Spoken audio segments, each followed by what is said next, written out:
कक्षा 10वीं विषय संस्कृतम तृतीय पाठ स्वराष्ट्र गौरवम। आज हम इसका तीसरा भाग पढ़ेंगे जिसमें 7वां 8वां और 9वां श्लोक है। इससे पहले पहला दूसरा तीसरा श्लोक का प्रथम भाग था और फिर चौथा 5वां 6ठा श्लोक उसमें द्वितीय भाग।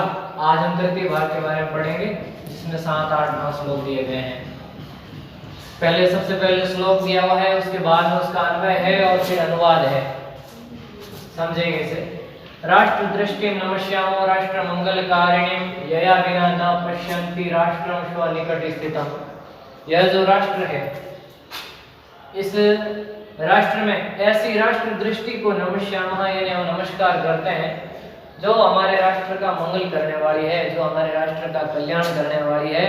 ऐसी राष्ट्र का कल्याण करने वाली राष्ट्र दृष्टि यानी राष्ट्र के लोगों की जो राष्ट्र दृष्टि है, राष्ट्र भक्ति वाली दृष्टि है, ऐसी राष्ट्र दृष्टि को हम नमस्कार करते हैं।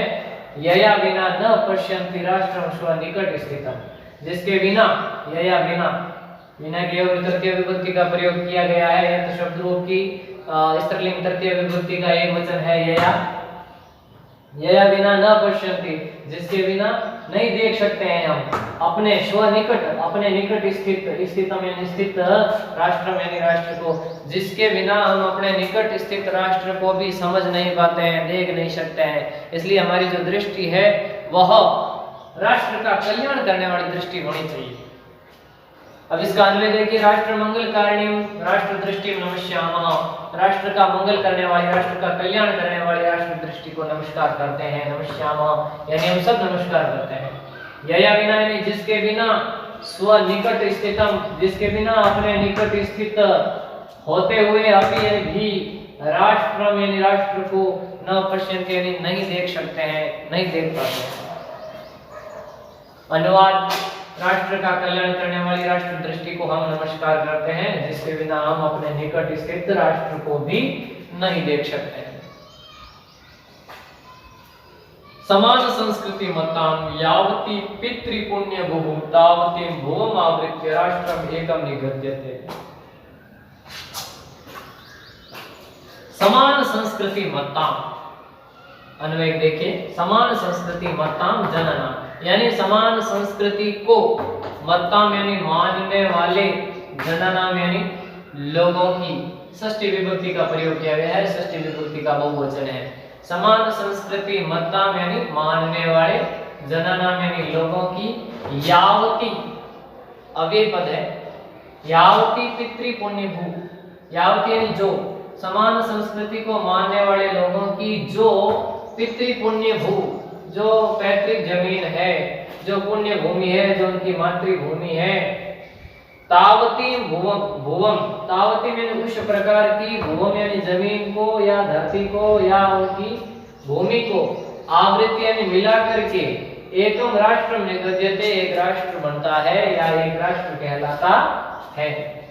निगद्यते कथ्यते यानी कहते हैं, यानी एक राष्ट्र की परिभाषा दी गई है इस श्लोक में कि जो हम समान संस्कृति यानी एक जैसी संस्कृति को मानने वाले जो भी लोग हैं, इन सब की जो पैतृक जमीन है, जो हमारे दादाजी ने पिताजी को दी है, पिताजी ने हमें दी है और हम अपनी संतानों को देने वाले हैं, ऐसी जो जमीन है, ये सब लोगों की जो सारी जमीनें हैं, इन जमीनों को मिला करके और एकम राष्ट्रम निगद्यते यानी एक राष्ट्र कहलाता है। यह हमारे राष्ट्र की परिभाषा है और उसमें भी शर्त रखी है समान संस्कृति मानने वाले, यानी हम एक जैसी संस्कृति को मानने वाले जो लोग हैं, एक जैसी संस्कृति का पालन करने वाले जो लोग हैं, इन सब की जो जमीन है वो मिला करके एक राष्ट्र कहलाती है।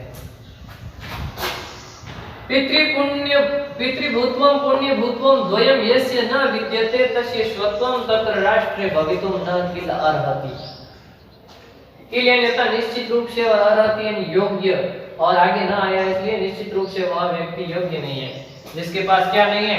पितृभूत्वं पुण्यभूत्वं द्वयं यस्य न विद्यते, जिसके पास न अपनी पैतृक जमीन है, जिसके पास अपनी पैतृक जमीन नहीं है, पैतृक भूमि नहीं है, दादा पितामह जो है दादाजी के द्वारा दी गई पिताजी को, पिताजी के द्वारा दी गई खुद को, स्वयं को, ऐसी जो जमीन है पैतृक जमीन, जिसके पास ऐसी पैतृक जमीन नहीं है, पुण्य भूतम और जिसके पास पावन भूमि नहीं है, उसकी खुद की जमीन नहीं है, ऐसे व्यक्ति जिसकी मातृभूमि पुण्य भूमि नहीं है, पावन भूमि नहीं है, इस प्रकार की द्वयम विद्या, इस प्रकार की द्वयम यानी दोनों, यस्य न विद्यते यानी दोनों प्रकार की जमीन जिसके पास, यस्य न विद्यते, यस्य यानी जिसकी, न विद्यते यानी नहीं है, यानी जिसके पास नहीं है, तस्य तत्र राष्ट्रे, तस्य यानी उस व्यक्ति का, तत्र राष्ट्रे यानी उस राष्ट्र में, स्वत्वम यानी स्वामित्व, भवितुम न अर्हति किल,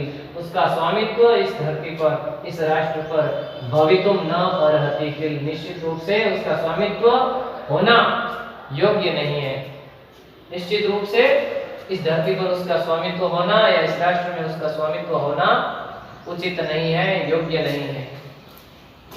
देखिए अर्थ में, पैतृक अथवा पुण्य भूमि, मातृभूमि, ये दोनों प्रकार के भाव जिस व्यक्ति में नहीं होते हैं, उसका यहाँ इस राष्ट्र में स्वामित्व होना निश्चित रूप से योग्य नहीं है, उचित नहीं है। इस प्रकार जो श्लोक क्रमांक श्लोक क्रमांक 7, 8 और 9 दिए गए हैं, सर्वप्रथम श्लोक होता है, फिर अन्वय होता है, फिर इनका हिंदी अनुवाद होता है। ये गृह कार्य जब भी हम श्लोक लिखे हैं, यहाँ बोर्ड पर लिखते हैं, तो श्लोक, अन्वय और उनका अनुवाद जो श्यामपट पर लिखा हुआ है उसको स्क्रीनशॉट करके और आप अपनी कॉपी में जरूर उतारें, अभ्यास पुस्तिका में इससे जरूर करें। स्वराष्ट्र गौरव के भाग चौथे में श्लोक क्रमांक 10 और 11,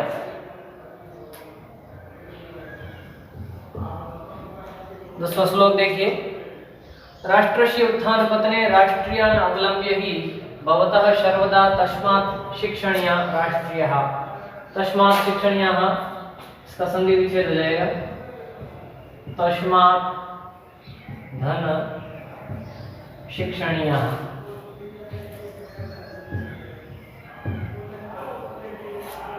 तो के स्थान पर च हो गया है और श का छ हो गया है, छत्व संधि है,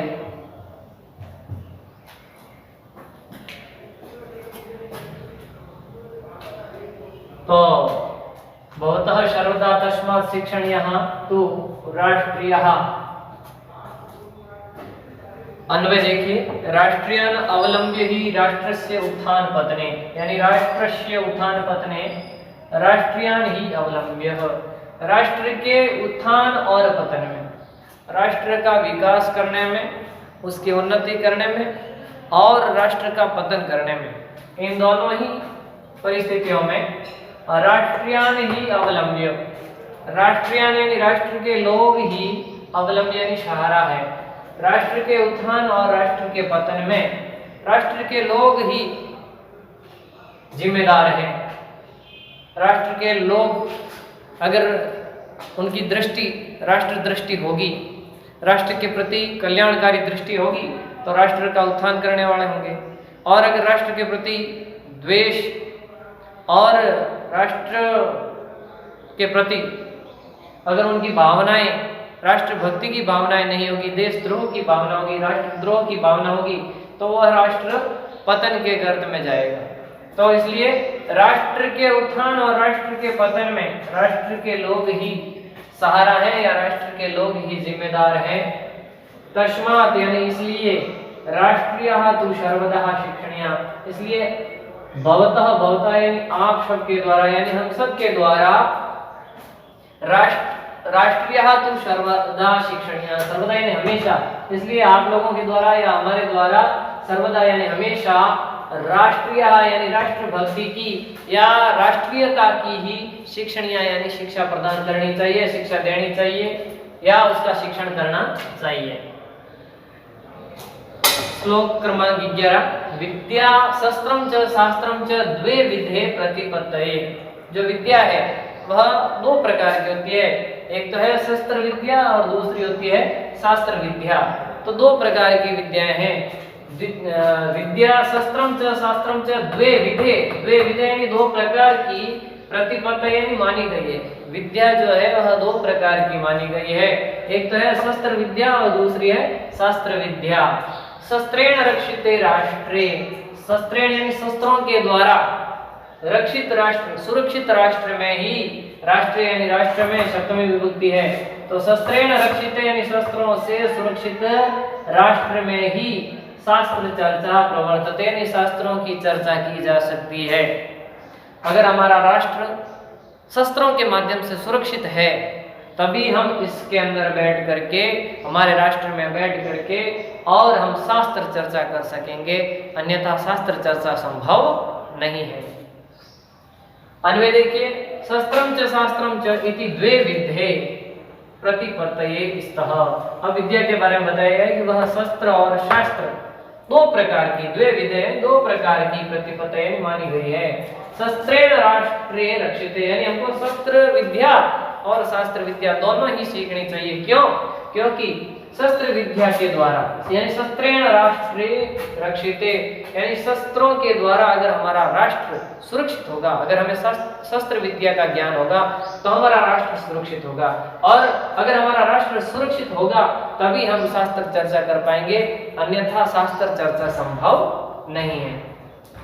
इस प्रकार श्लोक क्रमांक 10 और 11 उतार करके अन्वय और इनका हिंदी अनुवाद हम अपनी कॉपी में उतारेंगे, और इसके बाद में इसके प्रश्न उत्तर भी हम अपनी अभ्यास पुस्तिका में अवश्य उतारें।